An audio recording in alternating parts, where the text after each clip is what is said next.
when I got into real estate, what happened was one of my friends came up to me from church and he's like, Jaina, I just bought a house. And I'm like, what?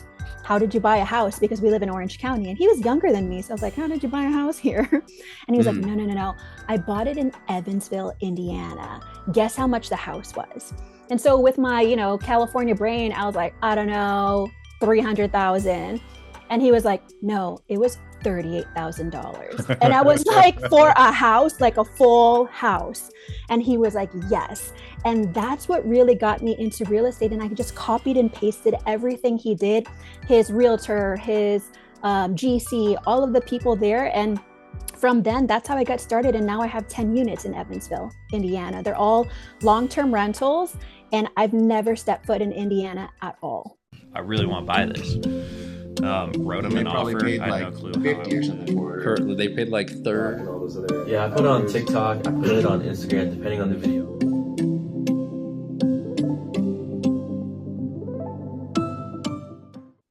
Hey guys, welcome to the Realized Gains podcast. I'm Steven Tran. And I'm your co-host, Jordan Lee. Thank you so much. We're super excited to have Jaina Polisigi on the podcast.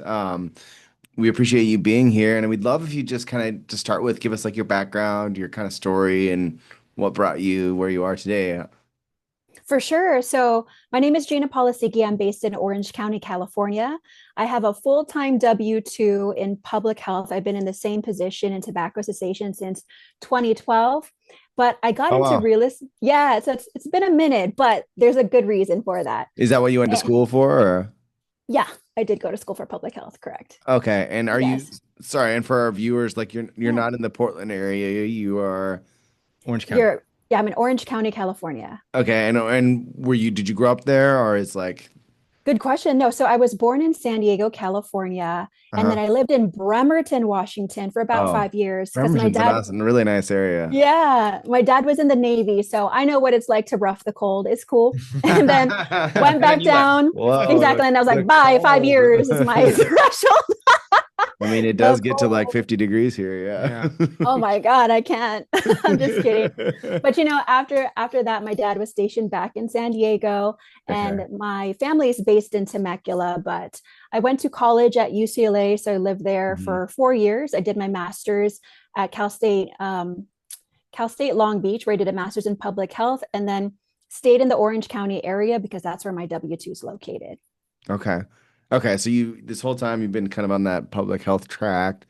What drew your interest to the real estate world?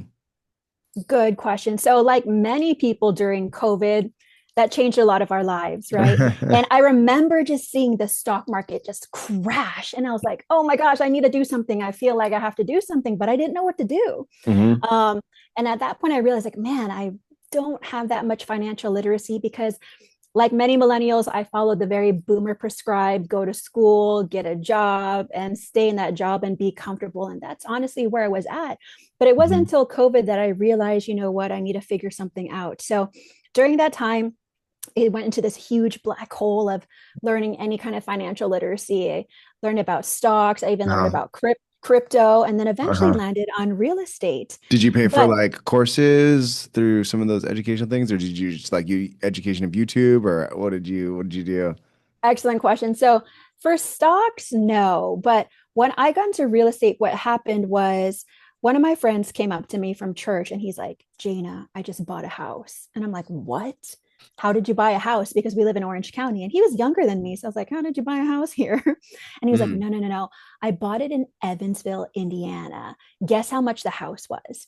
And so with my, California brain, I was like, I don't know, 300,000. And he was like, no, it was $38,000. And I was like, for a house, like a full house. And he was like, yes. And that's what really got me into real estate. And I just copied and pasted everything he did, his realtor, his GC, all of the people there. And from then, that's how I got started. And now I have 10 units in Evansville, Indiana. They're all long term rentals. And I've never stepped foot in Indiana at all. Wow, that's so interesting. And Yeah. had he just done one, and then you just kind of like used all his resources and did kept repeating the model, or how did that work? Great question. So he did one, and then I did one, and then I'm kind of competitive, and then he did one, and then I did two, Oh, okay, right? okay. But what happened was after I built a relationship with a local lender there, what's really cool about these very small niche markets is they have local banks that have very competitive products. Uh-huh. So what For a they tiny offer me loan too. I mean, how much are these exactly, loans? Like 25 grand or 30 grand or literally, something? basically, because the homes are always less than Like auto 100K, loans, yeah. essentially. Exactly. But it was super cool because he let me use what they call a subject to appraisal loan, which is kind of like a construction loan where you wrap the Yep. renovation of the Yep. cost into the loan. So it was a commercial loan with, 20-year with 5-year arms. hmm And what was really cool was as long as I found a dilapidated property where the numbers worked out, I didn't have to put any money down. Oh wow. So Okay. And that's that, you what were able to do that like, right away, or did they my make you do third, like one or two for? Okay, yeah. So he yeah, my made you do a third couple first. property. Okay. Exactly. The first two was traditional, conventional, just out of pocket. And they're like, you know what? We trust you. You have a W-2, Uh-huh. Mhm. right? And they're like, hey, you could use this commercial loan for residential properties. And that's how I scaled to 10 units pretty quickly without using my money. Wow. So that was a huge eye opener for Basically me like that a line of credit that the bank was extending to you, and it was exactly, securitized on the property. exactly, exactly. And what a lot of people don't realize that there are these niche products hmm that are out there. But in addition, to my long-term rentals in Evansville, I'm also a limited partner for luxury boutique hotels, Wow. specifically Terra Palm Springs, if you follow Soli Cayetano. So for Terra Palm Springs, and for me, that's really cool being an LP because it diversifies your real estate investment. But also, as someone who teaches real estate investors and business owners how to travel hack, it's just very on brand to be like an LP of a Okay, hotel. yeah, so let's talk about this a little bit more because I Yeah. think you're throwing out a lot of words and acronyms that many of our Oh, sorry. listeners are Yeah, not like familiar with. sure.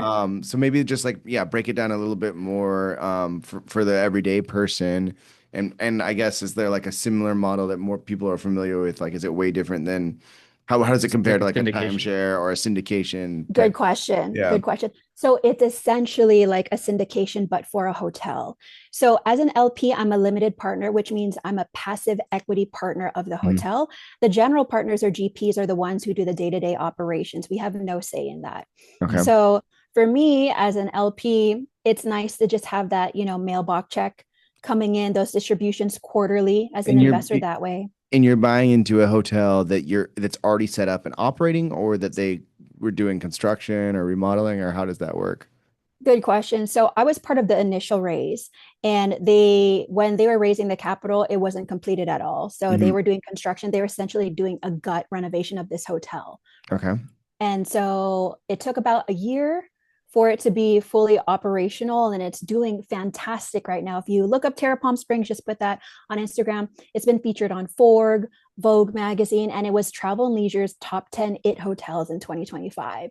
So it's so Interesting. wild to be part of that. And again, as a travel hacker, what is the coolest part of this hotel that I'm a limited partner for is you could hack that hotel with Hyatt points. So I'm just like, wow, I'm blown. I'm blown. It's literally my world's colliding as an LP for a hotel. So Gotcha. super, super neat. So is it similar to like I've seen some Netflix shows. I think it was like the June Motel where they take over like an old motel and fix it up and kind of make it like trendy and Instagram, I guess trendy. I guess is that kind of Exactly. related? Yeah. Yeah, exactly that, Stephen. It was just an old dilapidated hotel. They fully remodeled it, completely rebranded it to be a wellness boutique hotel. They inputted like spa services, hmm and it's really niche in the wellness realm, as we know that's really up and coming right now, especially in the Palm Springs location. That's the Yeah. demographic that you're going to be attracting. So So when we compare this to like other typical apartment syndication, I think is what people are generally more familiar with, where let's say you're putting 100,000 mhm, into a 60 unit apartment, and then you're expecting to get 120,000 back out in a 2 year period of time, or mhm. whatever, something for round number, something like that. What did it look like on your end, Good in question. contribution in comparison? Yeah. Absolutely. Especially because with this hotel model, they're completely renovating it. It's not a 2-year term. The exit strategy is within 5 to 7 years to sell. And Okay. the exit multiple is about 2.7x. So during that time, there is some cash flow. You get quarterly distributions, but it's not much. In a Okay. syndication, those quarterly distributions not going to be the passive income that's going to replace your active income. Right. It's more so on the exit.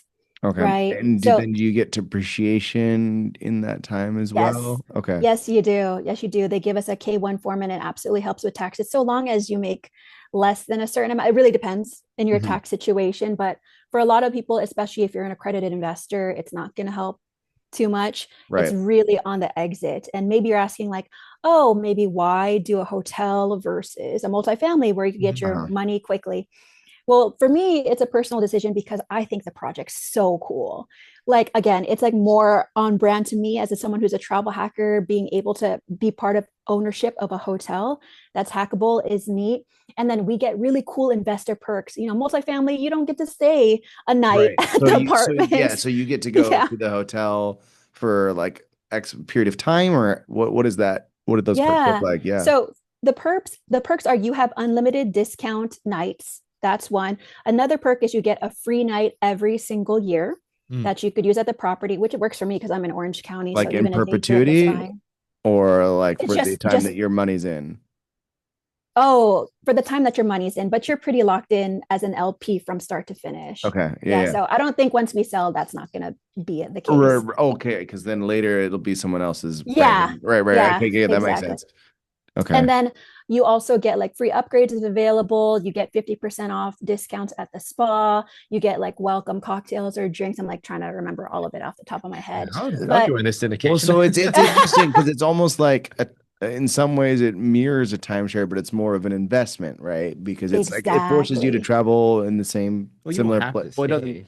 Yeah, you don't You're have you're to. motivated to go there, right? Because you were bought into it and you have a free night, you have free stay there Mhm. and discounted stay there. Plus, yeah, I mean, you have the added Well, investment part. let's ask, like, how much was this investment into this project as an LP, and what percentage of the project did you have?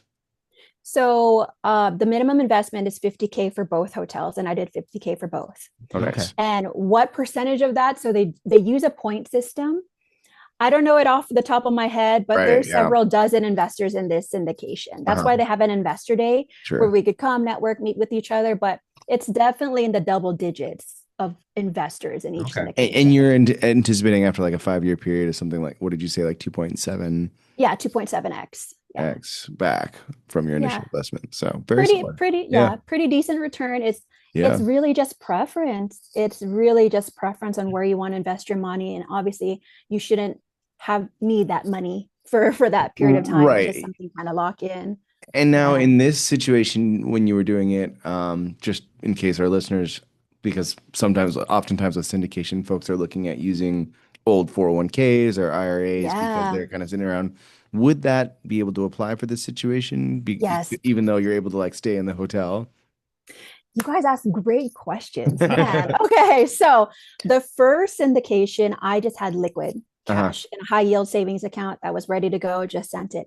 The second syndication, I actually used a general loan out of my 401k. hmm So it Oh, was, so you didn't convert to a self-directed, you just took a loan from it. Okay. yeah, because I still have my W-2 from 12 years ago. I don't have an Uh-huh. old, it's still active, Right, right? right, right. Yeah. Oh, yeah, because So you've been at the same career, yeah, same same job. Yeah. job. And so essentially it was kind of high, the interest rate, 8.5% when I took it out for a 5-year term, Right. but it's going back to You you. pay it to yourself. Yeah. Yeah, So, you're paying it back to yourself. And not only that, I have other side hustles that have active income in real estate. So that's why I don't have to be so dependent on my W-2 income. So I also am the COO of a temporary housing company where we do nationwide insurance claims and corporate housing. It's called Oasis Housing Co. And then I'm also a coach for Hello Rentals, which is a online community that teaches investors how to buy their first rental out of state. how do you have time to travel So again? okay, so this is where the W-2 comes in, right? Because I've been in my W-2 for such a long time, I created systems that Mm, essentially took my time back, mm, right? right. I like mastered how to essentially do my W-2 that very little of my actual full time during the week is dedicated to the Reminds W-2 me because I'm when you just left your W-2 and you were working like 2 hours. There was no hack. That was just me not working. just, yeah. just I'm not gonna do my job. Yeah. You Yeah. know? So yeah, it's systems that really, got back my time to start finding different ways to diversify my income streams. And for me, that was in real estate, both passively and actively. Just question about that. I mean, does your work know about all your other ventures and everything you're doing and how your time is being spent? And are they okay with it? Well, I don't do it during work times. Okay, Right. okay. And I definitely finish my work is very project based. So as long as you finish your project and meet the objectives, then they're allowing that. But I don't do it during work time. Right. Yeah. They don't care if you spend 80 hours on a project versus 20. They care about the Right. result. Yeah. Exactly. Yeah. Exactly. Mhm. And Great question. yeah, I'm like many entrepreneurs personally, I do a few different projects and kind of bounce back and forth between my main job, side job, other kind of main, maybe future main job, that type of thing. How do you, I guess, balance that kind of code switching and moving from one career seamlessly into the other, and still feel like, I guess, motivated to do them all, I guess, would feel like you're juggling multiple things at once. Absolutely. So it's a mixture of only taking on projects that make me excited, Mm, right? And then also a combination with being someone who just genuinely likes learning. So I recently joined as a capital raiser for a development team in San Diego. We do ground up multifamily development and just learning about architecture now, even though I'm not seeing any like income coming from this partnership yet, right. just wakes me up in the morning every day. It's so interesting. And I genuinely like that learning aspect with the eventual goal of building equity in large multifamily housing in San Diego. So for me, it's kind of like tough because I feel like I'm doing a lot of things, but I think it's really building systems for yourselves and only taking on projects that you truly want to do, because otherwise you're just giving yourself more work. And I mean, they seem to be kind of at least like adjacently related if they're all general real Yes. estate. So you're not like switching like, well, Well, public health I don't know and about real public estate. health and real estate, Yeah, but that's the hard switch. I don't know. Well, you know what? I also I'm a sports correspondent for an international media company. I typically cover the Clippers and the Lakers, and I'm oh, an organist for church choir. So maybe it's just my personality that I like Wow. doing different things. uh-huh. And do you have family? Yes, but I'm not married with kids, so that's huge. Okay, That's a big part of it too. That probably helps out. This guy has 3 kids still. Yeah, Three that's a boys. little tougher. That's tougher. Well, Yeah. I did want to kind of go back to the 10 houses. Mhm. What about those in terms of the numbers made you be like, this is the direction I want to go? Like with that first house, was it like 38,000 and was it all cash paid off? And like what was the return that made you really excited? Mhm.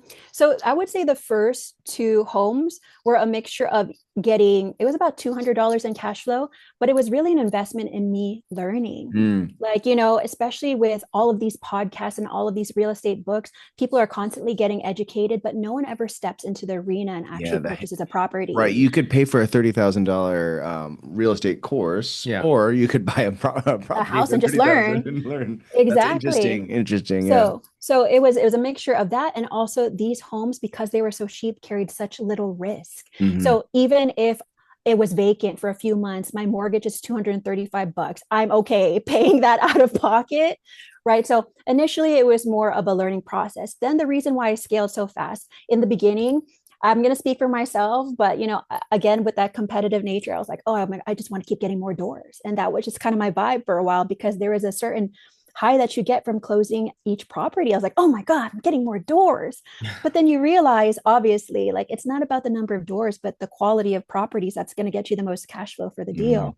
Yep. But that was also in combination with having the commercial loan access. So I was like, well, if I'm not putting any money down, why not? Yeah. Yeah. Why not get more Totally. properties? Then I hit 10 and I was like, double digits. That sounds like a good stopping point Right. where I could just like put on the brakes a little bit and really reevaluate my portfolio and see like what are actually performing well and what can I sell at this point.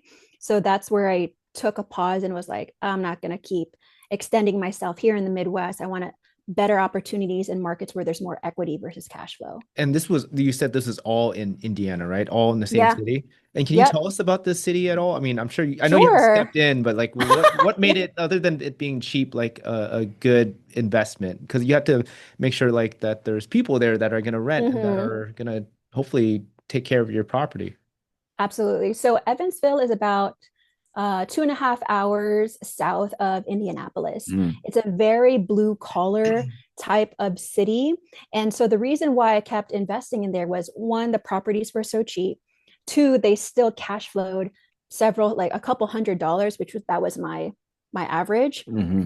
Even when you closed. Three, it has a high tenant demand because it's blue collar. There's a certain sweet spot of property where people keep renting versus when they switch to buying a home. Mhm. So when your property gets to around like 250K, anything above that, people just buy their homes, Hmm. right? But if you want to target the blue collar people that work, that's why you want to stay kind of that 150 and below rental area. So it's good in that aspect. There's never been a time where any of my properties since 2021 were vacant more than a month. They can Oh fill wow, pretty quickly. that's Yeah. that's pretty crazy vacancy rate. And Um, I also want to make another comment because at the end of the day, I really just kind of jumped in and trusted my friend. If I actually did my right. own analysis of the city, I probably wouldn't have invested because it kind of has a high crime rate, low Hmm. key, right? And then like it looks like the population is actually shrinking. So there's some factors that could have been red flags if I did my Right. own underwriting and under an analysis. You But can always talk yourself out and analyze yourself out of a deal, right? exactly. Right. Exactly. But it was a matter of trusting my friend and knowing that risks are involved. And even if I hit a situation where maybe it was a negative outcome, I wasn't afraid of losing money. I think that's really important to know Mm. that, it takes money to make money and invest in yourself and know that you could figure it out. So the whole entire process of buying these 10 homes and all the tenants have been completely smooth, no issues at all, right? Actually, relatively smooth. The only things that aren't smooth is like I have to replace a roof, right? That was Sure. kind of quick. Like it's Cost as more much like as the the cap. house. Yeah, exactly. So the big downfall of these Midwest homes is these CapEx expenses will put you in the red for like a whole year, Right. right? Because they're huge. So that's the part that wasn't smooth. That I surprisingly haven't had any evictions, luckily. Wow. Um, no major crazy, tenant turnover costs. It's just CapEx stuff that really put me in the red Help us sometimes. understand value wise. So like, it's just kind of like a weird number for us to think about, like that $35,000 price range. What Mhm. is it looking at now, 6 years Oh, good later? question. So, okay, so one thing I want to talk about is what's really cool about these small Midwest homes is you could bundle them to refinance, which is something Oh, I did right, last right, year. right. Put blanket loan on And them. Hmm. exactly. And gosh, this is how hands off I am. It's hard to tell you, but so if it was so my first property was a two-bedroom, one bath. It was $46,000. And I think when we estimated the value during the refinance, it was slightly under double. So Oh, I think it was like 70 hmm. something like that. So it's Wow. pretty decent. There is some Yeah. equity. There is definitely some equity there. It's just you're playing with smaller numbers. But what I Right. like is every single small property you get is a rep that makes you a stronger investor. It increases your risk tolerance. It Hmm. exposes you to different scenarios where you're able to learn. So yeah, you have a bunch of small little soldiers, but there's a lot of different things that you could do with multiple properties versus one big expensive one. Mm. And so when you did that blanket loan, did you put like the whole portfolio together as one? Good And question. yeah, and I guess this to a follow up is that are you able to, because I've seen these like blankets for sale. I guess the question is, are you able to parse one off if you needed to get a quick like small equity, or do you have to sell them or refinance them as a whole? Good question. So the way that we did it was this is how I approached it. I told my realtor, who's also the lender, he's great, he's like everything. I want to get 50K net profit. I want to take it out cash out refi because I wanted to use that to invest in a short-term rental in Long Beach so I could take advantage of the LA Olympics, right? So I told him these were my numbers, and what he was able to do is he selected 3 properties that had enough equity so that when we refinance, I was able to pull out that 50K. Oh, okay. And it's really important to understand the loan terms because some loans won't allow you to sell like just one off and it has Right, to be a right. bundle. But this one that we have, like I could one like sell Nice. one off. They don't have to be together. Okay. And yeah, so I did that with three of my properties. Oh, My guess is that you would have to like pay more in like points or Oh, interest the rates like for that. closing costs. Yeah, for that It was product. market. It was market Oh, altogether. Yeah, okay. it wasn't more. It wasn't more. I would yeah, say. just more in like commercial style, right? Yeah, yeah, I would say. So. Yeah, exactly. Mhm. Okay. Well, if you were doing your research now and you decided you wanted to get back into single family in the Midwest, would you have another city in mind? And how would, someone in our Mm. audience find something like that? I almost got into Cleveland, Oh, Ohio. I think it's a great market for several reasons. First off, I co hosted a property in Euclid, Ohio, which is really close to Cleveland. So there's just so much going for that city in combination with the lower price range and like the high rental rates there that it makes Mm. it overall still a very affordable market for newer investors to go into. The only thing that I had to learn as a Californian is like, dang, I didn't know pipes freeze. Like, wow, that's Yeah. crazy. You know what I mean? But I would say Cleveland because you could do short-term rental, long-term rental, and mid-term rental there. You could Mm. vary your strategy. What's even cooler is they have a lot of smaller multifamily homes. So if you have like a duplex, you can make one long-term and one maybe mid-term rental and get a little bit more cash flow that way. So I really liked Euclid. But the reason why I didn't get into that is I think I ended up investing in Terra Palm Springs instead. Mm. okay. And they might get the LeBron bump if he goes back. You never know. Or might be Galore. Might Galore. He's kind of old now. You know what I mean? We'll see. That's true. He's got to do his goodbye tour. But yeah, well, when you were looking for like more of these passive, income approaches, like, this hotel you were talking about, were you doing your research on different types of projects before you landed on this one? And how did you find this project? Good question. So Yeah, and why did I, you was this your first syndication and like why did you trust? You know what I mean? A lot of for a lot of Oh, of first time. course. well, I'll say this. hmm I've been to a lot of syndication presentations, never bought one, I'm just like, oh, they're over hmm promising. But Yeah, what won you over on this one?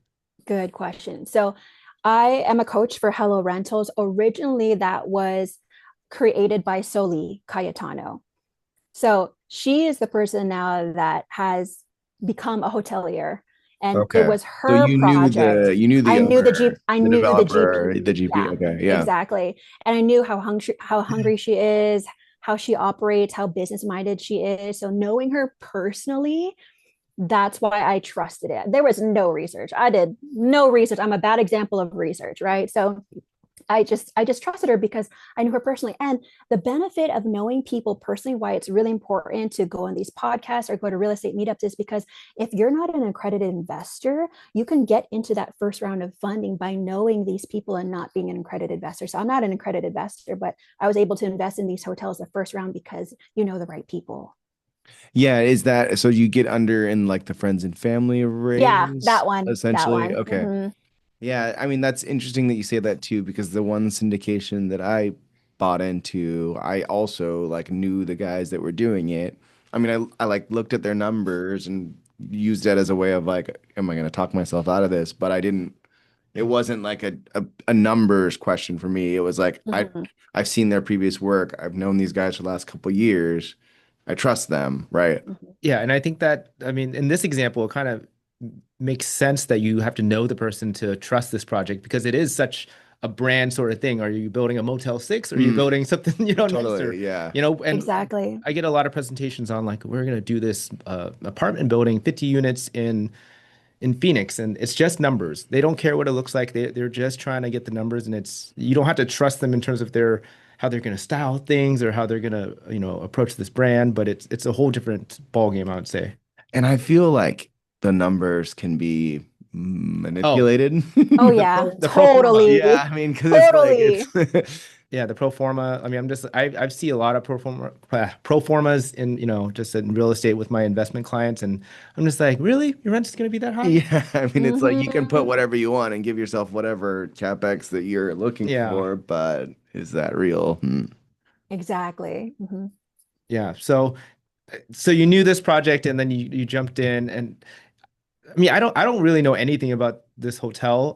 Can you talk about like, was there anything that like really spoke to you? I mean, other than the GP's like work ethic, did she have like some kind of style or some kind of connections to make this into like this beautiful, amazing hotel? I think she wanted to just go to Palm Springs. Yeah, I think you just want to hang out. Yeah, me Right? It's too. just the But vibe. I'm just there for the vibes. No, it was absolutely the branding and design. Like Yeah. it's a very, very sexy hotel. Like Mm. it's so beautifully designed. I also know the architects as well. They're in the midterm rental space too. Okay. And they're so intentional with everything. Like, for example, in the second hotel, there's going to be a restaurant, right? Mhm. And they purposefully put the entrance on the opposite side of the restaurant so that when guests first enter the hotel, they see the whole courtyard of the wellness amenities area.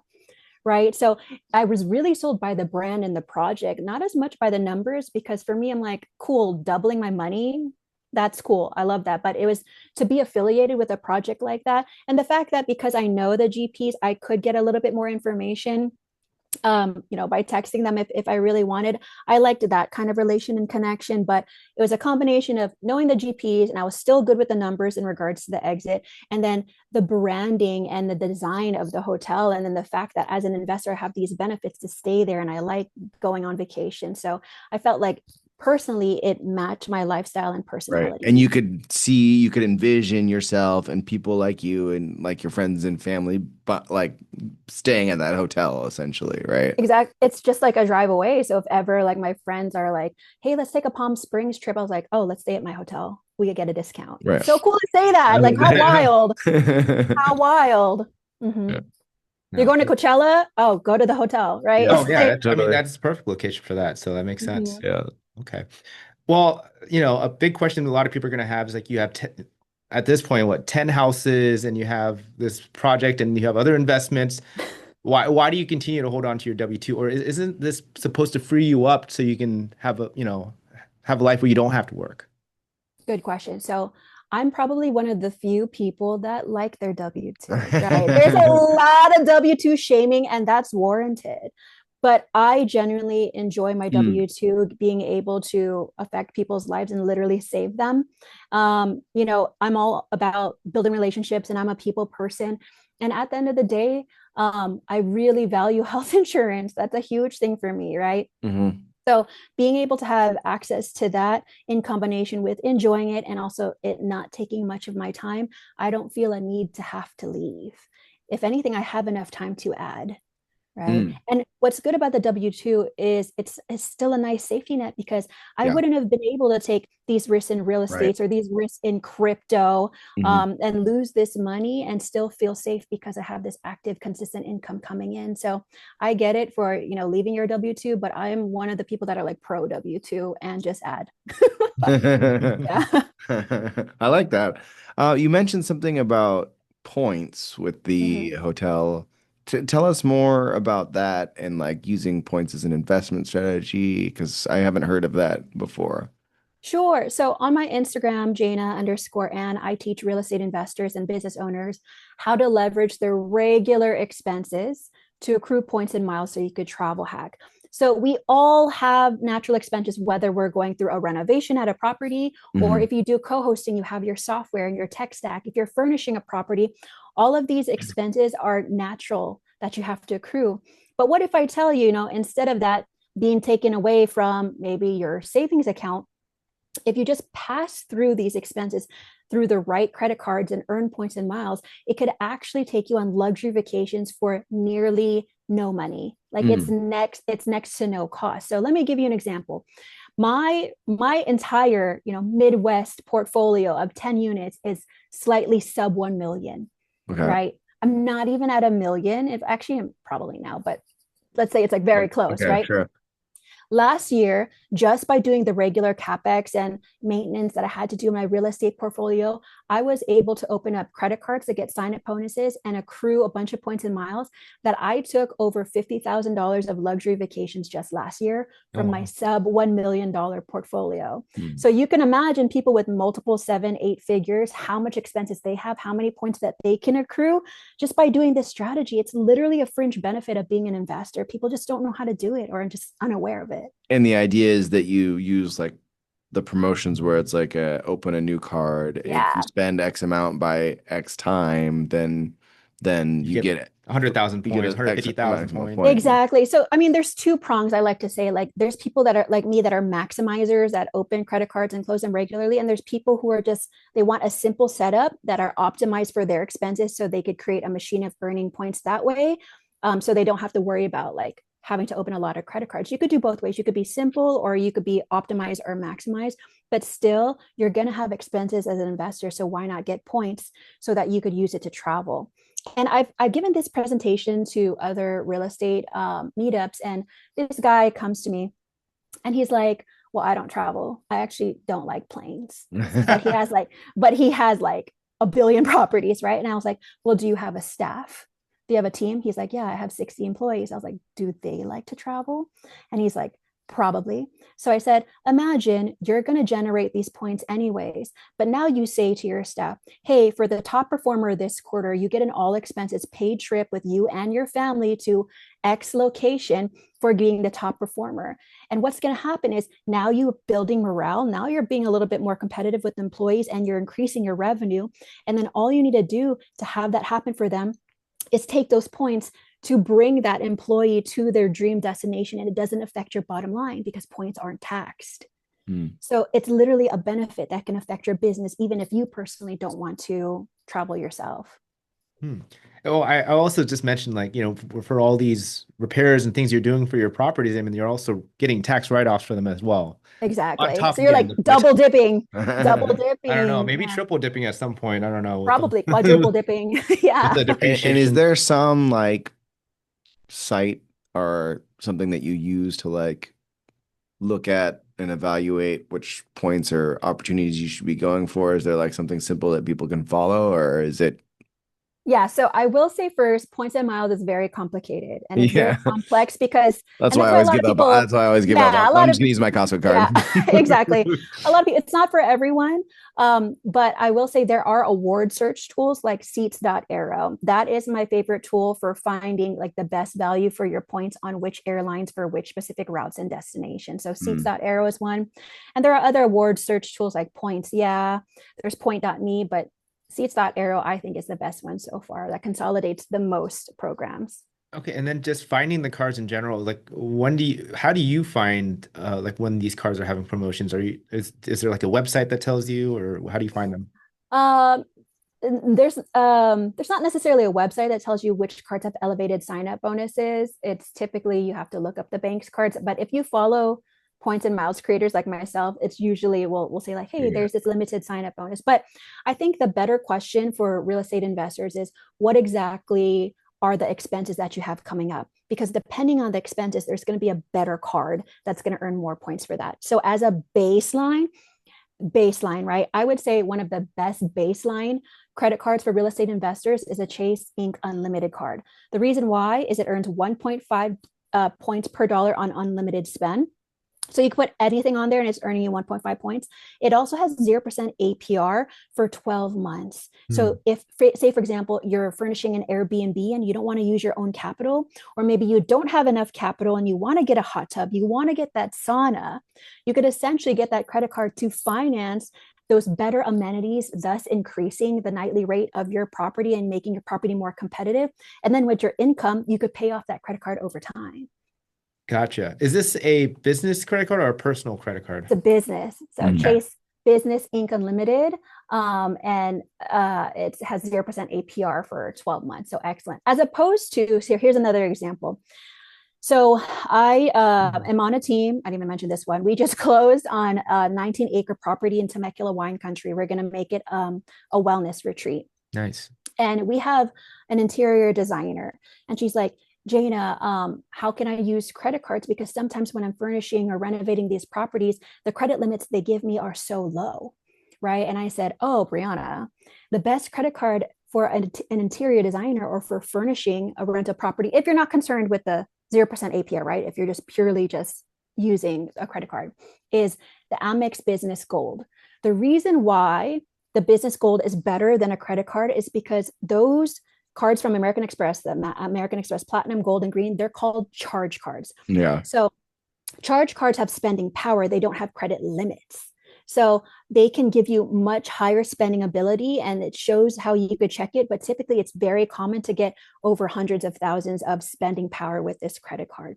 So I just looked at my Amex Business Gold spending power probably like end of last year, and I had 300K in spending power. Jesus. Right. So it's like, whoa. So that means, so that's why it's not efficient. It's like the best card for interior designers, because you get that spending power that you need. Secondly, the categories for that particular credit card is so good for interior designer. You get 4 points per dollar on your top two categories of certain list of categories. One includes gas. Our designer is driving back and forth from Menifee to Temecula all the time into all her projects. And then also dining. She has meetups at the wineries, right? And that's how she gets investors. So just those two categories alone, and the fact that she has higher spending power, the Amex Business Gold is like the ideal card for that particular situation. Can you explain a charge card versus like a credit card? Because I am not familiar with Yes, those at all. They sure, still have sure. a regular APR and everything if you don't pay Yeah. them So, off. okay, Okay. sure. The difference is a credit card has a credit limit. So, say you have that Chase Ink Unlimited and they gave you a credit limit of 10K, you can't spend more than 10K on that card Right. unless you pay it. You spend it, you pay it down. You spend Right. it, pay it down. A charge card has no credit limit. It has something called spending power. And the spending power is dynamic. And it's also dependent on your personal credit report and also your spending habits and your relationship with that bank, American Express. So the stronger relationship you have, the more liquidity in the banks that you have, there's all these data points, the higher your spending power is. And that's why like big time real estate investors, like I did this presentation at like a multi-million figure business, real estate meetup, where this guy had a private jet. And he's like, I don't need this presentation about travel hacking. But he's like, I like the Amex Platinum because I could spend like $1 million on it and it won't like block me, right? So it really can allow you to spend and put more expenses on that particular card. So that's a charge card. It doesn't have a credit limit. Okay, gotcha. And then I'm just gonna assume that you don't basically give advice for people to hold a balance on these Exactly. credit Never. cards. Always pay in full Yes. and on time, unless you're intentionally leveraging that 0% Yeah. APR and you're very strategic with it, you know your numbers, but otherwise always pay in full and on time. Okay. No, I gotta get one of these Amex cards now. Oh, I mean, if you do, I need to give you my link. Always ask me first. Okay. I'll get it after the podcast. Okay. That's so funny. All right. Well, so for our listeners, like if they just wanted to get started in real estate investing, what is your number one tip that you would give them to get started? Join a community. Mm. I truly believe that's the best way to get started, because I've met a lot of real estate investors that say like, I have no friends that are interested in this. No one wants to talk about it. No one wants to learn with me. And that's when these online communities come into play, because then you finally get into the room where people are doing these deals. People are learning how to underwrite. People are just getting their feet wet. Right. And that way you have a safety net of people to be able to, pass ideas along and really essentially understand the process in a community rather than just alone. No, that's great. That's Sometimes great I feel advice, like I'm the only one with one other person talking about real estate and everybody else is Yeah. No, I mean, I feel like every investment I've made besides my own personal houses have been like with help from other people, Mhm. a part of a team personally. we have a property together. So Nice. Yeah. yeah. And it's always good to find like-minded people to work with and to get together with to share in something as expensive as like a duplex or Mm-hmm. a hotel, apparently. Right. Exactly. Yep. Yeah. And where would people find like these types of communities? Do you have an in-person community that you have down in OC? No, I don't. But what happens with these online? I personally, I'm millennials. So I go on Instagram, Mhm. just put real estate and see if other communities come up. But there's also meetups, that you could find. But I like the community things because you have a longer term relationship with the same people. And what happens is they break off into local groups. So there are people in the community that are in Orange County, then we can meet up personally. Okay, gotcha. Okay, Well, well, and if someone wanted to like reach out with you to learn more about any of the things, valuable information you've talked about today, what's the best way to find you? Sure. The best way to reach me is on Instagram. It's Jaina_Anne. So JAINA_ANNE. is that for real estate stuff or for your credit card stuff too? Or It's is it both. All of it. Real estate and travel hacking, All right. capital raising if you want to invest with us. It's everything. All right. Following now. Great. Thank you. All right. Well, thank you so much. We really appreciate you being on. Yeah, Thank you so thank you much. again. Appreciate it. Yeah.